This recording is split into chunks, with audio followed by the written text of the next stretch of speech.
ಈಗ ನಮ್ಗೆ 6 ತಿಂಗಳಿಂದ ಗಣಿತ ಮತ್ತೆ ವಿಜ್ಞಾನದ ಪಾಠ ಯಾರು ಮಾಡಿಲ್ಲ. ಈಗ ಸ್ವಲ್ಪ ದಿನದಿಂದ SDMC ಕಡೆಯಿಂದ ಬರ್ತಾ ಇದ್ದಾರೆ. ಆಮೇಲೆ ಇನ್ನು ಮುಂಬಾಗಿಲು ಚಾವಣಿ ಬಿದ್ದೋ ತರ ಐತೆ. ಈಗ ಕೊಠಡಿ ವ್ಯವಸ್ಥೆ ನಮ್ಗೆ ಇನ್ನೂ ಸರಿಯಾಗಿ ಆಗಿಲ್ಲ. ಅದನ್ನ ನಾನು ಅವಾಗಲೇ ಮಧು ಬಂಗಾರಪ್ಪರವರಿಗೆ ನಾನು ಲೆಟರ್ ಬರ್ತಿದ್ದೆ 2024ರಲ್ಲಿ. ಅದರಿಂದ ಏನು ರೆಸ್ಪಾನ್ಸ್ ಬಂದಿಲ್ಲ ಇನ್ನು. ಅದಕ್ಕೆ ನಿಮಗೂ ಒಂದು ಲೆಟರ್ ಕೊಡ್ತಾ ಇದ್ದೀನಿ ಸರ್, ನೀವು ಮಾಡಿಕೊಡ್ಬೇಕು ಅಂತ ನಾನು ಕೋರ್ಕೊತಾ ಇದ್ದೀನಿ.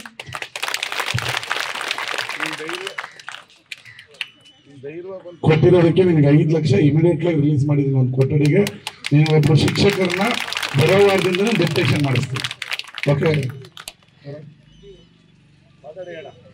ಒಂದು ಹಲೋ, ಆಳ್ಕೆರೆ ಸ್ಕೂಲ್ಗೆ ಒಬ್ರು ಡೆಪ್ಟೇಷನ್ ಹಾಕ್ರಿ, ಒಂದು ಶಿಕ್ಷಕರಿಗೆ ಒಂದು ಇಮಿಡಿಯೇಟ್ಲಿ ಹಾಕ್ಲಿ. ಬರ್ತಾ ಇಲ್ಲ ಅಂತಲ್ಲಮ್ಮ ಸರ್, ನೆನ್ನೆಯಿಂದ ಕಳಿಸ್ತವ್ರು ಅವರು. ಈಗ 6 ತಿಂಗಳಿಂದ ಹೋಗಿದ್ದ DD. ಆಯ್ತು ಆಗಿದೆಯಲ್ಲ ಪ್ರಾಬ್ಲಮ್. ಆಯ್ತು, ಇಮಿಡಿಯೇಟ್ಲಿ ಹಾಕೊಡಮ್ಮ. ಆಯ್ತು ಬಂದವರಲ್ಲ, ನಿನ್ನೆ ಬಂದ್ರೆ ಇವತ್ತು ಬಂದ ನಿನ್ ಶಿಕ್ಷಕ ಬಿಡಪ್ಪ. 5 ಲಕ್ಷ ಆಯ್ತಮ್ಮ. ಈಗ ನನ್ಗೆ ಹೇಳಿದ ತಕ್ಷಣ ಪ್ರಾಬ್ಲಮ್ ಸಾಲ್ವ್ ಆಯ್ತಲ್ಲ. ಒಂದು ಶಿಕ್ಷಕರು ಬಂದ್ರಲ್ಲ, ಈಗ 5 ಲಕ್ಷ ರೂಪಾಯಿ ನಾನು ಇಮಿಡಿಯೇಟ್ಲಿ ನಿಮ್ಗೆ ದೇವಸ್ಥಾನ ಇದಾಗಕ್ಕೆ ಮುಂಚೆ ಹಾಕೊಡ್ತೀನಿ. ಓಕೆನಾ? ಗುಡ್. ನ್ಯೂಸ್ ಫಸ್ಟ್, ನಿರ್ಭೀತಿಯಿಂದ ನಿಮ್ಮ ಪರವಾಗಿ.